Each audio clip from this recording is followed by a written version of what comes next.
This is the Ecofeminist Podcast. I'm your host, Ellen Hugema. Ecofeminism is a movement that applies feminist principles to ecological issues. We are set out to debunk the myth that feminism is for females only, and that environmental issues are something we are just going to have to accept. The people I interview here are social change makers making an impact in the world. These changes can be big or small, and all changes in any shape or form matter, whether they are inspired by businesses, people, or nonprofits. Thank you so much for listening. Anette and Susanne Bastviken are the girls behind the green business Radical Broccoli. They're always searching for inspiring people, products, and food that are in line with the values that they live after, and that they can make the oceans cleaner and the earth a better place. This is well documented on their blog, where you can read about everything from secondhand clothes, organic products, and green wellness, to delicious plant-based food and hardcore facts about plastic and recycling. Anette, one of the sisters, is the founder of the podcast Krigsstien. She has a background from the EAT Foundation, Norwegian Armed Forces, and the Norwegian Atlantic Committee. Anette has engaged herself in volunteer work through the Norwegian Red Cross and Women in War and International Politics. She holds a MA in War Studies from King's College, London, and Anette loves hiking, yoga, and has recently fallen for surfing. Susanne has a background from the EAT Foundation, A.T. Kearney, and the United Nations Development Programme. She has been part of associations such as CBS Model, United Nations, and Association of Norwegian Students Abroad, and has volunteered at Rise Cafe. Susanne holds an Master's of Science in Business and Administration from Copenhagen Business School. Susanne likes all things related to water and photography.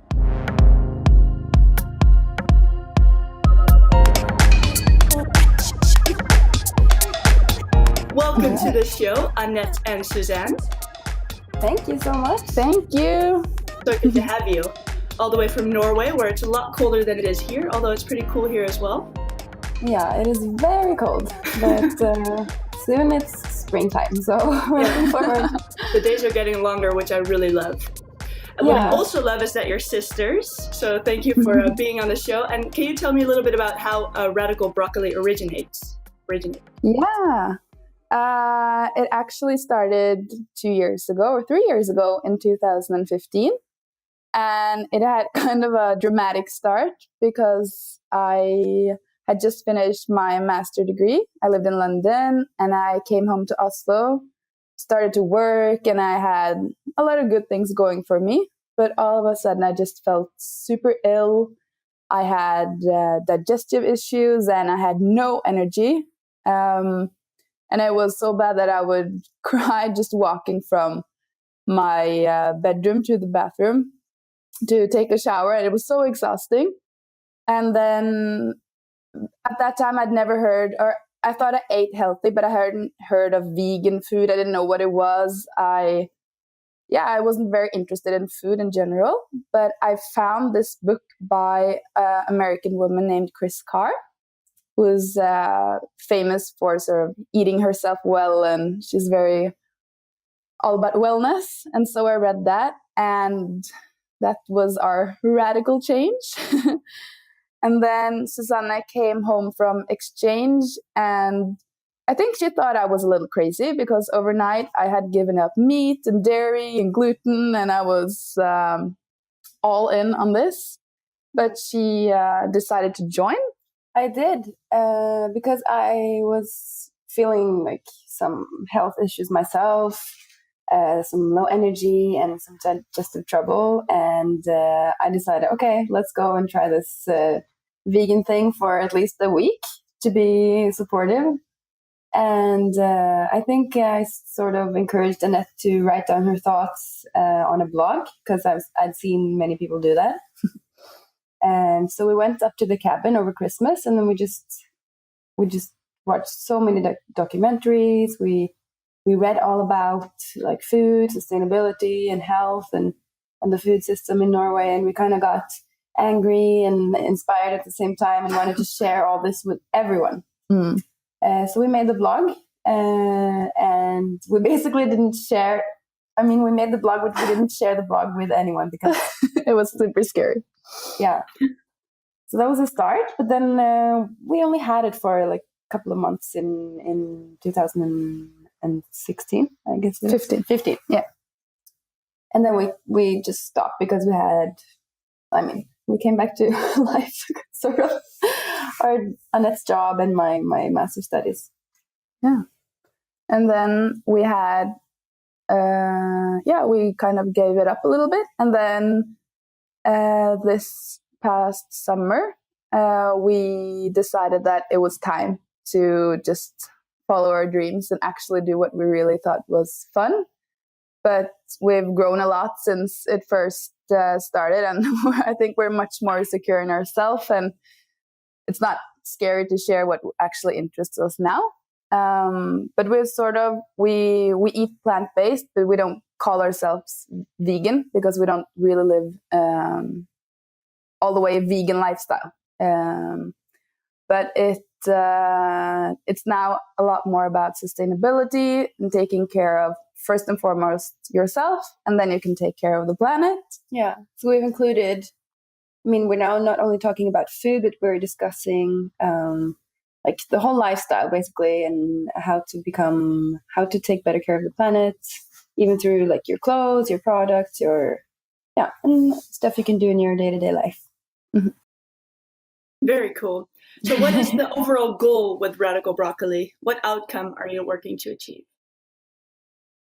That's a good question. Yeah, I think we want to show people that environmentalism can be fun and easy, and that it's such an enjoyable lifestyle to have, because you kind of declutter your whole life when you have less. It's like sort of a minimalist lifestyle, but it's not that extreme. I think you just learn to appreciate the things you have more, and I don't know, we kind of share day-to-day tips for people, and they are super engaged in that, so that's one of our goals.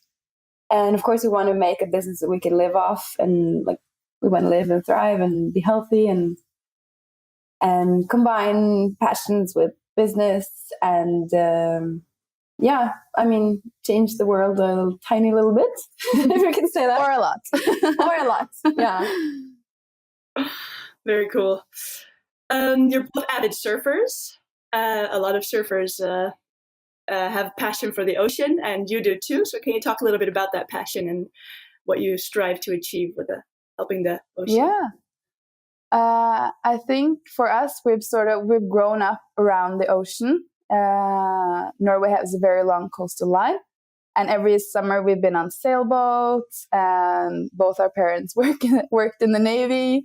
So we've always had a very strong connection to the ocean. And a couple of years ago, we started surfing. And it's such a magical feeling to be in the water or in the ocean and be able to use it both as a sport and just for fun. And also when you're in the ocean, you basically see with your own eyes plastic floating around. And you see beaches full of plastic. And it's so different from what you see on the postcards. Yeah. I was, for example, recently in Sri Lanka, and I surfed after a big storm, and I got so sick. And it just shows that the water is so filthy now that you can't even be in it. And I think that gives you a really big eye-opening experience to why we have to take care of the ocean. Yeah. And that's probably what happens when you surf. And it's not just in Asia and far, far away. It's also here in Europe. Yeah. We surfed a lot in Portugal, where our family is from, or part of our family is from, and we've seen the same thing there. And I think, of course, for surfers, you feel like the ocean gives you so much joy. You're depending on it for giving you good waves and good conditions, and that feeling you really want to give back. So I think that's what drives us to take care of the ocean. Yeah. And you've teamed up with the Nordic Ocean Watch, and I've seen you use the word Tavaha a lot. So can you please talk about that initiative and the word? Well, the word is sort of the Nordic equivalent of aloha, and it is an abbreviation for the Norwegian ta vare på havet, which means take care of the ocean. So we're trying to like popularize that word here and use it as a little reminder, even like during your daily life. And Yeah, because when you live in the city, maybe you don't see the ocean every day. You don't get that constant reminder as you do when you're in the ocean. And so it's a good reminder that your actions at home actually makes a difference whether or not you take care of the ocean. So it's a really good thing to just, remember. Yeah. And the Nordic Ocean Watch? How do you work together with the initiative? Well, we are working with communications right now for the organization, and it's purely driven by passionate people. So it's such a cool group to hang out with. So part of our work is like spreading the word, of course, about Tavaha and like how to connect with nature. We're also like giving talks around in schools and stuff like that. Yeah, and we pick out every month. We pick out ocean hero. Yeah, Man or a woman or a boy or a girl who takes really good care of the ocean, and that's basically the most fun job because it's so inspiring to see these people. Yeah. Some of them pick trash every day for just they want to clean up so bad, and I mean it's so amazing to see people go out and do that. Yeah. So part of the organization's goal is, or what we're doing right now, is to like showcase really inspiring people, and I think that helps others again with a little reminder. For sure. And how does what does food have to do with saving the ocean? Yeah, that's actually also a really good question because you probably don't think that what you eat has anything to do with what ends up in the ocean. But right now, most of the plastic that ends up in the ocean comes from food packaging, and wrapping around vegetables, a lot of organic vegetables, unfortunately. But that's not the worst. But plastic bags and straws. Yeah, so things you use for example, takeaway and that you find in the store often ends up in the ocean. Yeah. So what you choose to buy actually affects whether or not the ocean is healthy. Yeah, and also, I mean, the non-organic food that's sprayed with herbicides and pesticides and all these toxic chemicals, I mean, eventually it ends up through the rivers and into the ocean as well. So what we eat is, and how we choose to buy our food is really important for the ocean's health. And of course, everything that lives in the ocean, that's really important to say as well. Yeah. So you can imagine if you want to eat fish, but the fish has been intoxicated by plastic and it gets a little disturbed in its hormones or some things. I mean, it's not very healthy. Then you eat that exact same thing. So it's sort of like the cycle. Yeah. What goes around comes around. Good to think about. So what are 5 green things you wish everyone would incorporate into their lives right now? Ooh, that's a fun question. I think we encourage like these tiny swaps, or not tiny swaps, but we encourage people to swap from some unsustainable habits to more sustainable ones. For example, okay, let's say 5 good ones are: swap your toothbrush to one of bamboo or natural material. Yeah. Get yourself a really nice water bottle that you love to bring instead of buying plastic bottles all the time.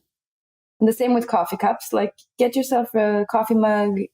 Coffee places these days, they love to make coffee in your mug, and they even give you discounts. And switch your plastic bag to a tote bag. That's not so difficult.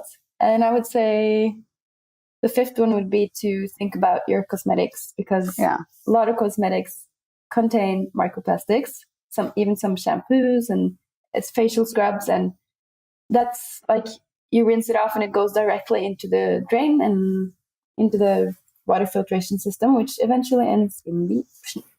Yeah. And you can see it on the side of the packaging, I think, right? With the microbeads. It has to say on there that it contains plastic, I assume. What? Yeah, but I think you need to be like a little bit interested in order to, I mean, you need to read yourself up on the expressions. Yeah. And there are even good apps out there that you can use, like Beat the Microbeads. They have a list of products in different countries that contain micro plastics. So that's a good, good tip, hot tip. And what is the biggest lesson you've learned from the plastic-free month? It's actually been kind of surprising how it's made, especially me, I can only talk for myself, but I felt so organized and clean. Like I read a lot about what you can do to save the planet, but I may be a little bit lazy sometimes. I don't initiate projects unless I have to, like, for example, sprouting, because we were looking for sprouts and they're always wrapped in plastic, but now we're growing them ourselves. And it's just so much fun. Like, you have these small projects going, and also that you just feel like you accomplish something every day. It gives a really good feeling. So that's been the good part. I think another big lesson is, of course, may be pretty obvious, but almost everything is wrapped in plastic. Yeah. So the hardest part has been the food.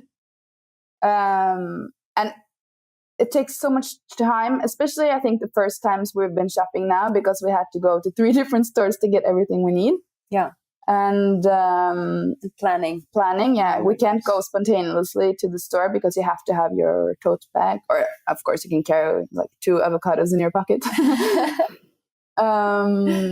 But yeah, so planning and being organized, definitely you need to do that.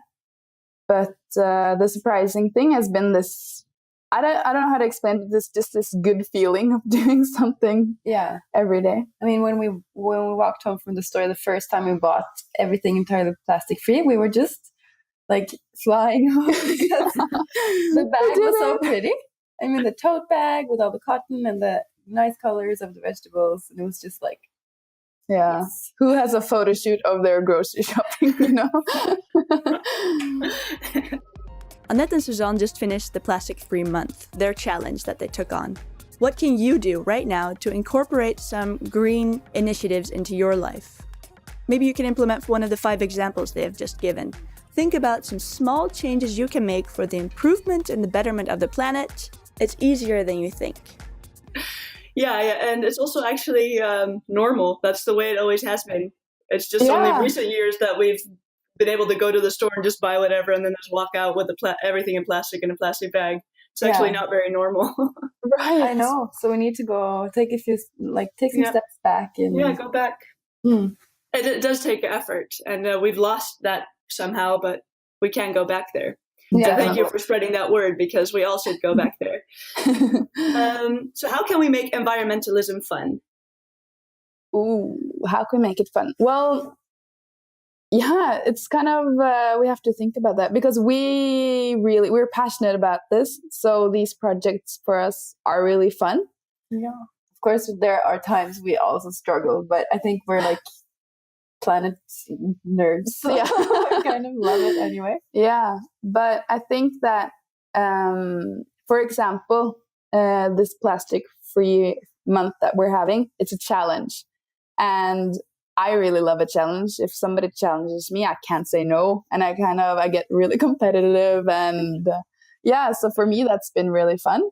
And I think that probably applies to other people as well. Yeah, even if it means like one day of being a vegan or one meal a week without meat. And then you can increase it. But just like challenge yourself. That's fun because you can like really measure your effort and see how it affects you. Oh, and one more thing, sharing. When we share on social media things we do and we ask for tips, we get so much feedback, and it's just that's so much fun, meeting new people, communicating with them, hearing what they're doing. I mean, it's a whole world out there that we didn't know about. Yeah. And now it's just, I mean, we wake up so excited every day because there's something cool happening. So connect with people who share the same interests. That's also really, really fun. Yeah. Cool. Yeah. Great answer. If you could make I'm just going to say Norwegian because you're in Norway. If you could make the Norwegian politicians do one thing, what would you have them do? Only one thing. Yeah. I think, should I say it? Yeah. For me or for us, I think it would be to make better incentives for people to be more environmentally friendly. For instance, when it comes to recycling here in Norway, of course, there are different systems across the country, which is for once is pretty confusing. But I mean, if you recycle or if you don't, you pay the same kind of fee for the taxes. Yeah, the taxes for the management of the waste. And I mean, if we would just change that out a little bit to, I mean, depending on how much you produce, you could pay less if you're like almost living a zero waste lifestyle. That would be a nudge that would create better systems at home. And we see that it works. In Norway, we have a very good system for plastic bottles. Yeah. So every time you bring your plastic bottles to the store, it's called pant. But you put them in this machine and then you actually get money back, which you've already paid, but it's the incentive you get for bringing your bottles to the store. Yeah. And then they're recycled and they're used as a bottle once again. And it's the money you get from giving back the bottle, from recycling the bottle, is so little.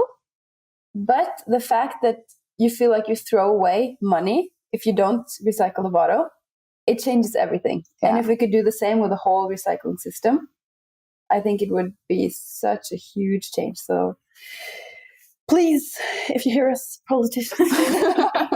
Politicians, if you hear us. Talk about this later. Okay, incentives, very good. So congratulations on Radical Broccoli being officially in business, I think last week or 2 weeks ago. So what are your dreams for the business of Radical Broccoli? We have a lot of dreams. First of all, we love being businesswomen. Power woman in green, can we say that? But it's very it's a new feeling on putting a price tag and a value on yourself in this way. Yeah. It's intimidating, but it also gives you a sense of, you know what, I'm worth it. And you have to really live by that. You can't just do things for free all the time because you think it's exciting. Like you really have to, reevaluate the way you do business. That being said, we really hope that we can make it, first of all, sustainable business. Both that all the things we do reflect our values, but also that we can continue to have a lifestyle that makes us happy and healthy. I mean, it would be kind of weird if we worked ourselves sick or something like that, when kind of the purpose of doing this is having a lifestyle that you really love. And other than that, we really hope that we can reach internationally with our message, that we can make it fun to be environmental friendly, that we can have a positive impact on, for example, Norway. I mean, we're one of the richest countries in the world. Why shouldn't we be the most sustainable country in the world? That's just so, I mean, we really have the opportunity. Yeah. So, do you have anything to add? That was just my thoughts. Well, if I can add one thing, we also want to inspire other people to start their own business if they have a good idea. It's super scary for some people. Of course, it was for us too. But now that we're jumped into it, it's so much fun to combine your passions with your work. Yeah. And the biggest fear was definitely in our own brain. Yeah. Great. There are lots of obstacles in business. What's one you've overcome so far? Well, actually, our own fear, I have to say that again, because even though we haven't used a lot of time thinking about whether or not we should do it, we always knew we wanted to go into business and together because we think we're a really good team. But it was a long time. We spent just time thinking about what other people would think, and it was just such a scary thought to put yourself out there, to show what your interests are, to sort of break the norm of how you're supposed to make money. Yeah. And of course, if we would be able to make money. Yeah. So that was one of the biggest obstacles. And the paperwork of registering your own company. It's done now. Yeah, Feels good. done. But other than that, we've actually received such amazing support. And it just goes to show that your biggest enemy can be yourself sometimes. Definitely. If someone could take away 3 of your business problems, what would they be? Ooh, I think I still have a hard time negotiating my own price. I think it's scary. I have to say that. But so if that wouldn't be a problem anymore, if it was just easy, that would be amazing. And maybe number 2 would be, it's both like manager related, but to prioritize which projects to say no and yes to. Yeah. Because once you start going, I mean, you get so many opportunities to work with different stuff. We get emails from students who want to discuss. And I mean, a lot of it's pro bono, and it's really hard to say no. So help with prioritizing Time. What else? The rest is pretty fun. We'll see. We haven't been in business that long. You have to ask us later. Okay, we'll come back to that. Yeah, perfect. If a listener would like to start her own green blog, such as yours, what advice would you give her? Ooh, I think I would start by saying, follow your true passion. Do it because you are interested, not because it's trendy or because someone else is doing it. Like, really ask yourself, is this what I really care about? Because that will give you a drive that nobody else has. So that's, I think, a valid advice. And also, do it. Like, don't let fear stop you from doing what you love. It's only going to inspire others to do maybe the same. And I mean, we're all here to try to make the world a little better place, and we just need more people doing that. Yeah. And if you want to start your own blog, there are so many people to reach out to if you need help with the technical stuff. I mean, Google, of course, amazing. We have found so much stuff through watching YouTube videos. I mean, we built the site ourselves. We haven't gotten any help other than researching stuff. And also just ask other bloggers how they do it. And you'll even get some new friends on the way. Yeah. Nice. So Radical Broccoli hasn't even been in business for that long. So you've grown it in an extremely short amount of time. Can you share some of your strategies with us that you've implemented? Yeah, what are strategies? Well, I mean, we've grown since, I mean, we consider ourselves as started around October 2017, so a couple of months ago. And since then, it's grown pretty quickly. But I think that we haven't been like, this is our strategy, no. But we always reach out to the people around us to get advice. And we always want to evolve. Like, we want to get better at taking photos. We want to write better text. We're very thorough when we do research. We put a lot of effort into the things we're doing. Yeah. So I think that's actually a good strategy. We want everything to be of high quality. Yeah. That goes for anything you want to work with, basically. Yeah. That's a good strategy. Like, no matter which job you have, even if you don't like it, just do your best job wherever you are at the time, because it always pays off. Yeah, it really does. And we've been connecting with people through Instagram. It hasn't been like a very planned strategy either, but it's a way of growing too. Mm. And like collaborations and whole competitions. I mean, if you're going to use social media, I guess. Yeah, just think about your network. Who is out there to help you and who is out there to give you advice. And people love to help, so don't be afraid of asking. Yeah. Yeah, that's how we found each other, Instagram. Yeah. That's also why we're making sprouts right now. Oh, yeah.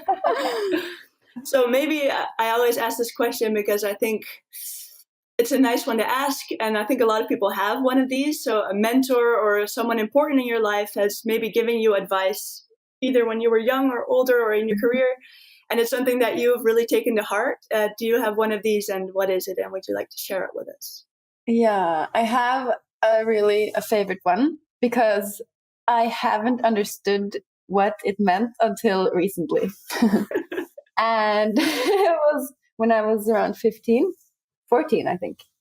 One of my godmother, she told me, always aim for the best. And in my 14-year-old brain, this would be like, okay, so I have to choose the most expensive bag, like Chanel. I can't afford that. And like, what's the purpose of choosing the best? And is that the most expensive? And I was like, what? But now I think I really try to follow that. And business-wise, it's like aim for the best, aim high.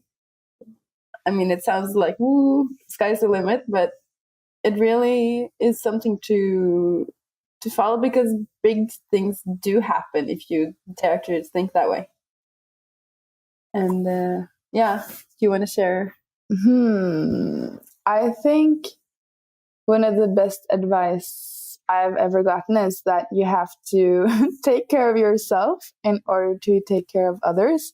Yeah. And that also goes for taking care of the planet. So it's not a selfish act, I think. I think you have to show yourself some self-love and understand that if you feel well, if you're full of energy, then you have so much more to give than if you're depleted and you sort of just say yes to please others, because then you'll get annoyed with them, and then that's how conflicts start, really.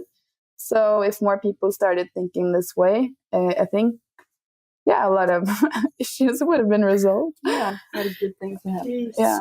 But it's hard to follow sometimes, but I try. Yeah, I have the same issue. It's like going for walks in nature. It's like my happy place. And sometimes you're so busy, I'm like, no, don't have time. Then I'm like, no, you have to make time for this, because you know you're going to have a way better day if you actually do it. Oh, yeah. It's so funny, because you know exactly what to do, but you just sometimes you just don't. Yeah. The practical mind sometimes just needs to shush for a minute. No. Is there anything else you would like to add for our listeners? We are very grateful that you wanted to interview us. And we really hope that we can inspire more people to take care of the planet. And also just want to say that if we can do it, because we didn't grow up thinking this way, but we've changed radically. But so if we can do it, anybody can do it. It feels so good. It's so much fun. And if anybody wants to share tips with us, they're more than welcome to. Yeah, that's it. Yeah, and thank you so much for having us. It was super fun. And you're inspiring too, Ellen. Yeah, you really are. And I'm so grateful to have you on the show, because I think we sort of started around the same time and seen each other grow, and it's really cool. And your work is really important, and your passion pops off the screen right here, but also on Instagram. So please continue what you're doing and keep green, trendy, and easy and fun for all of us. So thank you so much. Thank you.